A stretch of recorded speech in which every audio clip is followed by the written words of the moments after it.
Our focus in Module 7 will be the endocrine organs and the hormones that they produce.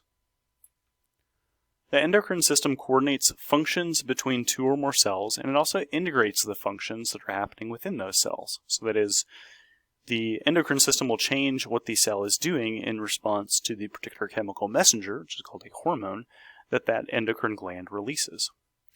The endocrine system also influences metabolism. And metabolism is described as the rate at which things are being created or broken down within the body. So we've seen that hormones play a role in balancing the amounts of water, electrolytes such as sodium and potassium in the body, as well as nutrients. Hormones also control the rates of growth, development, and also control the development, maturation, and proper functioning of the reproductive systems.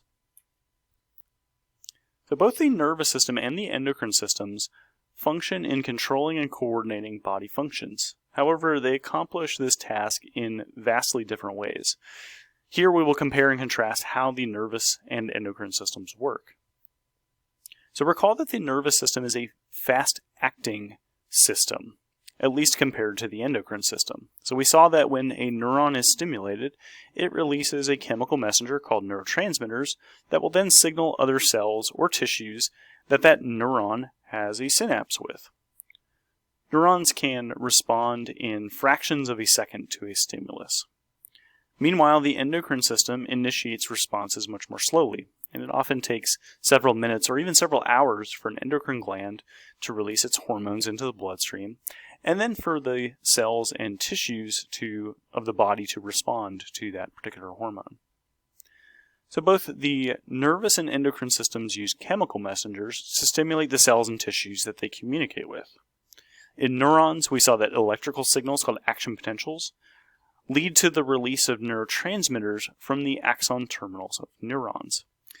These neurotransmitters travel an extremely short distance between the neuron and the cell that they are stimulating. So for that reason, we say that the nervous system acts at very specific locations where axon terminals have synapses with other cells or other tissues.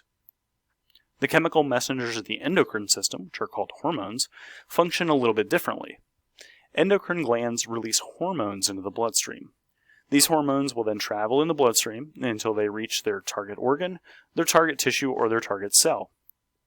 Then we see that the hormone is going to interact with hormone receptors that are located on or in that target organ, that target tissue, or that target cell. And it's going to change what that structure is doing. So for this reason, we say that hormones act over long distances, so long as the organ, tissue, or cell is in close proximity to the bloodstream that is transporting that hormone. So we've seen that the endocrine glands produce chemical messengers that are called hormones. Now, endocrine glands are ductless because the glands of the endocrine system release hormones directly into either the bloodstream or the lymphatic fluid. So the endocrine glands really have no need for ducts because they're making use of the blood vessels or the lymphatic vessels that are in proximity to that particular endocrine gland.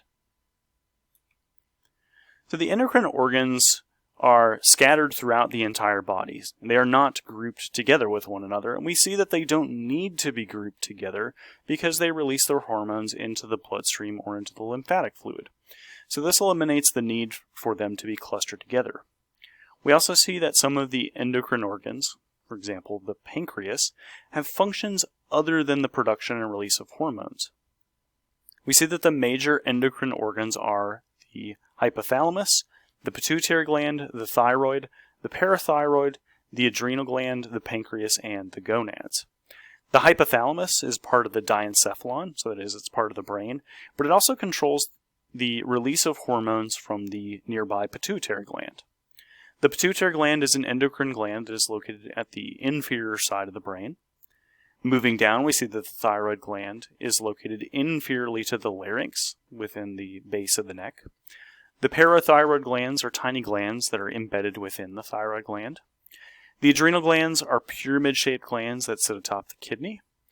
We saw that in the digestive system, the pancreas is a tadpole-shaped gland that is inferior to the stomach, and one of its roles in the endocrine system is that it produces hormones that are important in glucose metabolism. And finally, we see that the gonads are reproductive system structures that produce hormones in addition to the production of either eggs or sperm. So, of course, our focus will primarily be on hormones, which, as we have already described, are long-distance chemical signals that travel in the bloodstream or in the lymphatic fluid. A few other terms to be familiar with are autocrines and paracrines. Autocrines are chemical messengers that affect the cells that release them, and paracrines are locally acting chemical messengers that influence nearby cells. So both autocrines and paracrines include many chemicals that influence immune and inflammatory responses. So for example, one specific example of a paracrine substance or a paracrine response is histamine, which acts locally to create inflammation and blood vessel dilation during local immune responses. So we saw that cells or tissues have to have receptors for a hormone in order to be controlled by that particular hormone. What we will soon see is that hormones bind to receptors on or in that target cell or tissue, and they're going to change what that cell or tissue is doing in response to the hormone binding to that receptor. So therefore, we describe a target cell or a target tissue as a cell or tissue that contains receptors for a particular hormone.